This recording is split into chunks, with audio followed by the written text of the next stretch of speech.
பொரியல் சொல்ல போறேன். இதை பார்த்து லைக் பண்ணி சப்ஸ்கிரைப் பண்ணுங்க, கமெண்ட் பண்ணுங்க.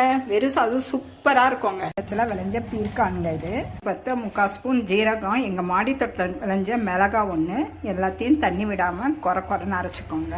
3 ஸ்பூன் நல்லெண்ணெய், கடுகு 1 ஸ்பூன் போடுறோம். உளுத்தம்பருப்பு 3/4 ஸ்பூன், வெங்காயம் தாங்க போடணும், பொடியா நறுக்கிருந்து 10 வெங்காயம் போட்டிருக்கேன். மாடி தோட்டத்தில் விளைஞ்ச மிளகா 1, கொத்து கருவேப்பிலைங்க எங்க மாடி தோட்டத்தில் விளைஞ்சது. எல்லாத்தையும் பொன்னிறமா வதக்கிக்கலாம். மாடி தோட்டத்தில் விளைஞ்ச பீர்க்கான் போட்டுக்கிறோம். தேவைக்கேற்ப உப்பு போட்டுக்கிறோம். எல்லாத்தையும் ஒரு 2 நிமிஷம் வதக்கிக்கலாம். அரைச்சி வச்ச விழுத போடுறோங்க. இப்போ எல்லாத்தையும் கிண்டிக்கலாம். பீர்க்கங்கான்னு பார்த்தீங்கன்னா மூளை செயல்பாடை நல்லபடியாக வச்சுக்கோங்க. சர்க்கரை நோயாளிகளுக்கு ரத்தத்தில் இருக்கிற சர்க்கரை அளவை கட்டுப்படுத்துது, நோயை பாதுகாக்குது, முட்டு வலி இடுப்பு வலி எல்லாத்துக்கும் சிறந்ததுங்க. மிக மிக குளிர்ச்சிங்க. இரும்பு சத்து அதிகமா இருக்குது, சொல்லிக்கிட்டே போலாங்க.